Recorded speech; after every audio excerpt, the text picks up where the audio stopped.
Thank you very much, Andrew, and thank you to the speakers of the roundtable. It was really inspiring to me. Thank you. We have now 15 minutes around, because we try to have a German time. We have to finish 8 to open the third part of our event, which is a very cheerful event. It is the moment where we will start the prize-giving ceremony of the Journal of International Criminal Justice Prize 2011, and Salvatore Zappalà will chair the event. Thank you. Thank you very much, Paola. And as probably most of you know, all those who have met with Nino in these years, at least for the past 10 years, the Journal of International Criminal Justice has been at the core of Nino's work every day. And this year marks the 10th anniversary of the journal. The journal started in 2003, as we often said, like a little bottega fiorentina with a handful of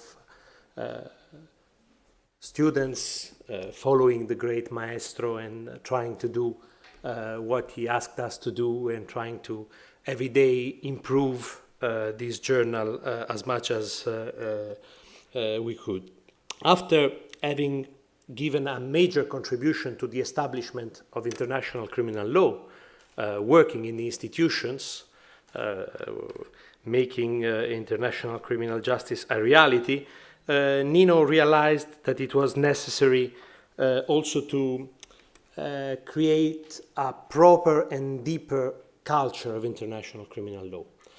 Pierre-Marie Dupuy referred to the studies he carried out in national criminal law, in comparative criminal law. And I think that precisely he identified the need to create international criminal law scholars. And the journal for him was a centerpiece of this effort. And in particular, in this regard, the promotion and support for young scholars and students became really essential, became crucial. As Paola knows, for Nino, the idea of having an annual ceremony to give the prize of the journal, which was subsequently supplemented by the Antonio Cassese Prize for International Criminal Studies, was not simply a way to celebrate the journal, but was something which was to be full of substance, of contents. This is why I'm particularly happy that Paola has managed to organize together with Andrew this event, which, although much broader in scope, since it deals with all the most recent efforts by Nino, has also a little place for the journal. And well, for the future, for today and for tomorrow, we want to continue with this tradition. And today, on behalf of the editorial board of the Journal of International Criminal Justice, we would like to award the prize for 2011 to Ms Valentina Spiga. And I am particularly pleased to ask Sylvia, who is here with us today, to give the prize certificate to Valentina. Valentina is a PhD candidate at the European University student. She graduated at the Political Science faculty Cesare Alfieri in Florence with Professor Cassese. And I think I was also part of that panel that day. And she has since worked in the area of international law and international criminal law in particular. And she has been awarded this prize for her article in the journal in 2011 on non-retroactivity of criminal law, a new chapter in the Hissène Habré Saga. In the paper, I mean, as you can read, the reason is because her research was particularly meticulous, but also original.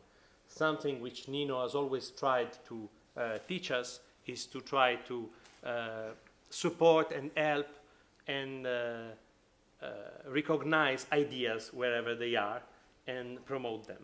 So with this, I would ask Sylvia to award the prize to Valentina.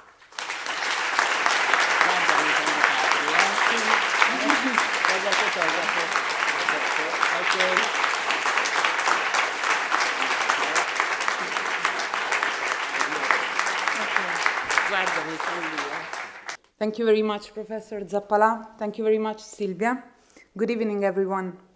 I'm deeply honored to receive today this prestigious award, and I would like to offer my sincere gratitude to the Board of Editors of the Journal of International Criminal Justice for having chosen my paper on Hissène Habré and the issue of non-retroactivity of criminal law for the JICJ Prize.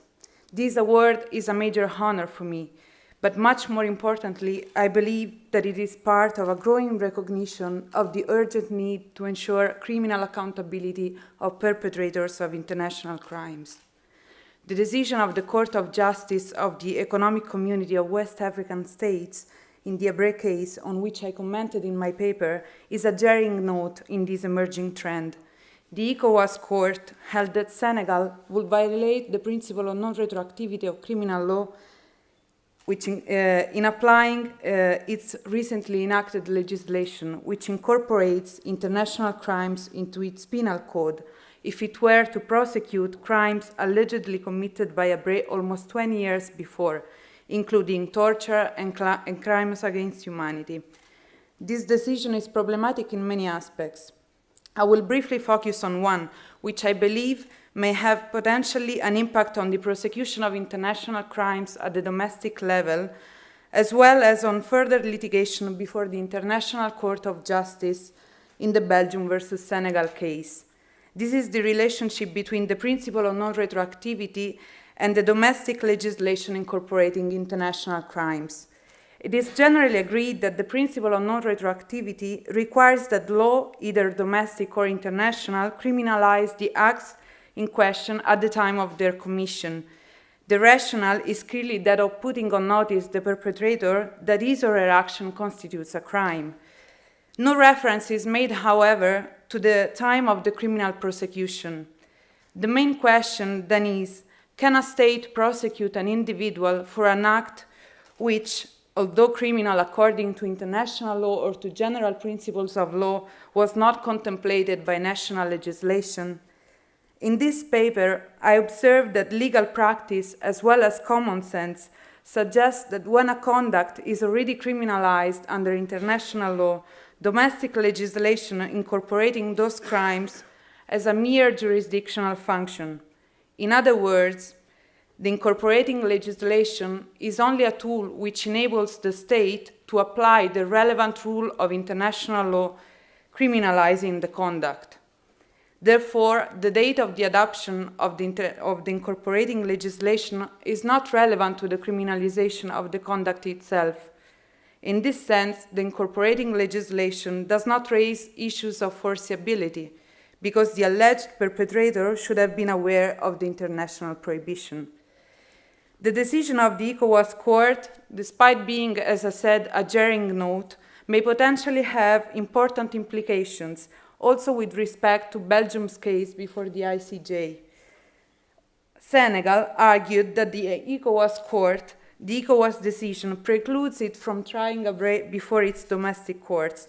On the other hand, Belgium itself, like Senegal, established its jurisdiction over international crimes only after Habré allegedly committed such crimes. It will hence be interesting to follow the developments before the ICJ and to see whether the court will engage at all and eventually reject the reasoning of the ECOWAS Court. Before concluding, I would like to share with you a special thanks. A truth that I learned today more than ever is that we never reach any achievement without the support or the inspiration that we received from others. In accepting this recognition, I owe a debt to many people, a number of whom are here today. But above all, I owe much to Professor Antonio Cassese, who not only first spotted this decision, gave it to me to comment and discussed it with me, but most importantly, through his lectures, his writings, as well as his mentorship, he taught me how to approach legal doctrine. His guidance, his constructive criticism, and his generosity of time and resources have left me a lifetime impression. Three main aspects of his teaching in particular will remain printed in my mind and walk with me in my future steps in academic research. These are, and with this I conclude, the following: to be critical, to be accurate, and always move forward towards a better protection of human rights. Thank you.